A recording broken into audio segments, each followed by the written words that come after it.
All right, yet another beautiful edition of the Experience Show on your favorite Hip-Hop TV. My name is Elvis Vitalis, if you like, people call me the vibe of the airwaves. And yes, this is Hip-Hop TV, and we are live at the Hip-Hop studio right here in the city of Port Harcourt. And I will not be driving alone on today's edition because we have an amazing guest joining us today for the very first time, all the way from Wari. He's right here in the building, and we definitely will be diving into very important topics. But before I go on, I want to introduce to you who I have as our guest on the show today. I have Mr. Awaji Benjamin. Welcome, sir. Thank you. You look very good. Thank I mean, when I saw you coming in the studio, I was like, are you sure this guy is not going to be a basketball athlete? All right, Mr. Awaji happens to be a personal development advocate, an author, a lead consultant for Creative Spark Consultancy, a founder of I Write Inspirational Institute. He is all of this and also an advocate for teenagers. And today we will be talking about a lot that happens or that has to concern the teenagers' experience, the youth in general. And I must say, welcome, sir. Thank you. So before we go into today's discussion, how has your journey around building this brand to be very formidable and sustainable, how has it been? Okay, I think one thing that helped me is self-discovery. I discovered who I am. Okay. A lot of people don't know who they are, and that is the problem. So this journey, I first discovered myself. That was what helped me because I envisioned who I want to be. Like before I actually came fully into motivations, I knew that this was my passion. This was what I like to do. I like to speak, I like to teach, I write, I like to write, and then this has been my drive. This has been driving me into becoming more and more. All right. So the fact that you're still a youth and you've sacrificed, or you're sacrificing this part of your life to ensuring that the youth out there have a life, the teenagers out there have a meaning, have a drive. Is it safe to say that you have experience or you've gathered experience as a youth? Because we learn every day, and there's no amount of experience one can gather that if we were to place you in a scale, you would say you're very qualified. What I'm trying to say in essence is we keep learning every day to get better. So are we safe to say that having gathered the experience you have now, right, you can actually drive the worst set of youth to become a lot more responsible individuals that can contribute to the national development in the country?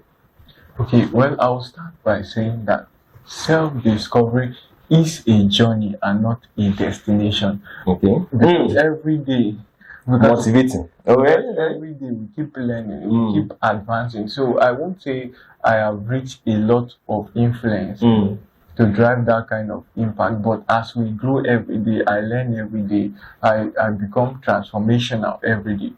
So what is the difficult part of being not just a youth or a teenager, but one that is easily influenced? Because in this current dispensation, we have a lot of youths and teenagers.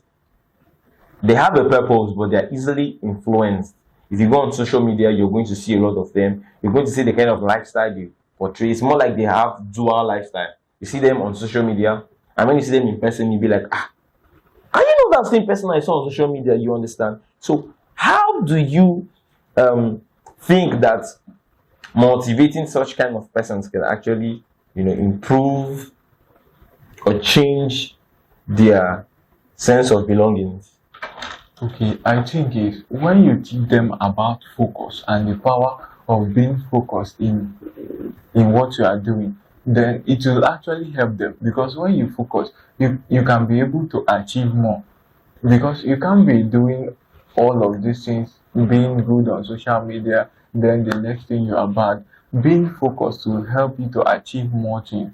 So by teaching them and making them know that being focused is very, very important and essential, it will help them to develop a sense of belonging, that they must be focused in order to achieve certain goals and certain aspirations, because a lot of people have goals and aspirations. So when you tell them about focus and the power of focus, it will help them to drive more, to get quicker to their destination. But in a situation whereby a teenager or a youth is highly influenced by his family or her family or the environment, how can such youth thrive and how can that youth become responsible? Well, it's parents taking responsibility over their children. It's one of their major responsibilities as parents to always guide their children, right? To always give them positive peer pressure, because we have negative and positive. So you will need to always enlighten them about all of this, and then you allow them to engage with friends that are more creative, more positive than negative. I think that will actually help.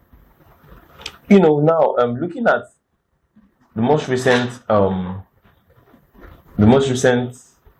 situation around youth, around teenagers, it happens to be the era of the fraudulent activities. This happens to be the fast rising minac that the country as it is today is facing. And to sum it up, we have statistics has it that close to 60 to 75% of individuals are so much in support of this because they feel this is the only way they can be a breakthrough when it comes to a job employment. But in the other way around, it is very bad. What would you say about this? Do you think that, regardless of how they paint it, this is now a road for employment? This is now a means of survival?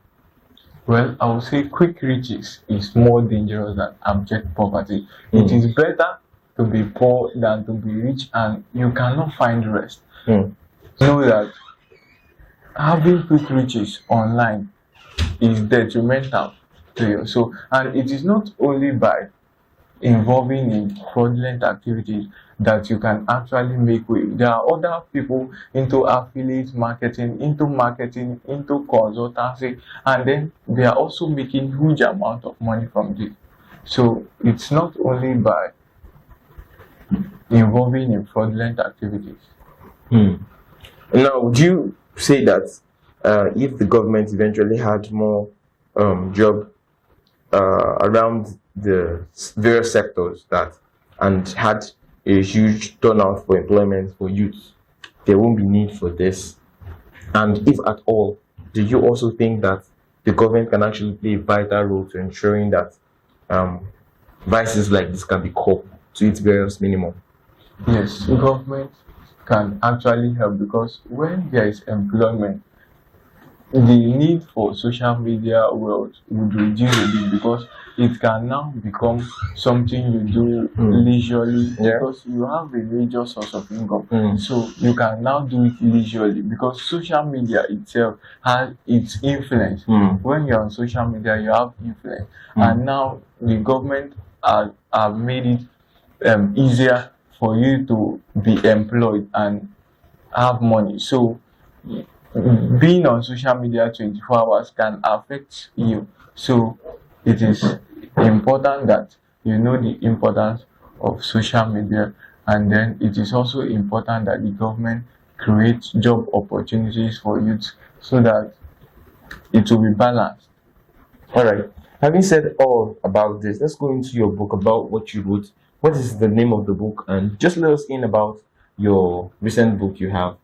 Okay, the recent book I have is The Gold in a Global Village, and it was inspired when I went for a program of over 2,500 participants. So I won a raffle draw, and then I was called up on the stage. And then when I was on the stage, I was like, what do these people want? How can I help them? What can I do? Because I was in front of 2,500 participants. And then while those thoughts were coming up, I just had to gather the thoughts, and then the knowledge of the book first came as a global village that has gold. So it was in the refining process where I had to meet some of my learned colleagues that were more than me, and then we put some things together, and then it became the good in a global village. Beautiful. Is the book out on sale, or how can one get the book? Well, for now, it's still on process, Okay. but I'm actually working towards publishing the book. So I wanted to create an awareness where people will be hearing about the book. Anticipating Yes, be anticipating. When they anticipate a lot, when it finally drops, it will be like a hit. So that is what I am working on. I want people to be. Do you think Nigeria currently has the enabling structure for reading habits? Well, it is very minimal, but there are still some people that believe that when you read, you actually live. Yes, when you read, you actually live, because readers are leaders. Right. It is when you read that you have knowledge, because it is what you can offer that makes you relevant. And how can you be able to get what to offer? Is by reading, acquiring knowledge, Yeah. learning, gathering information. Because when you are informed, you won't be deformed. All right, you heard it from Awaji, who happens to be our guest for today's show. Thank you so much for being a part of the show. And at this junction, I will be joining the curtain close. But before I do that, I believe you're on social media. You can drop in your handles so our audience can, follow you and at least assist in the anticipation of the book. So when it's out, they can as well get the book. Okay, you can follow me on Facebook, Awaji Ogak Benjamin, and on Instagram, Awaji Ogak Benjamin, and on LinkedIn, Awaji Ogak Benjamin. Thank you. All right, thank you so much. And at this junction, I'll be joining the curtain close. And don't forget to follow us up on all social media platforms at TPOP, and you might just be so fortunate to be on the show on the next segment. My name is Elvis Vitalis, and this is a wrap until I come your way on the next edition.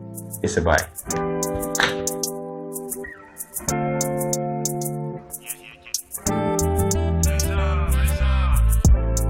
We at the book, TV.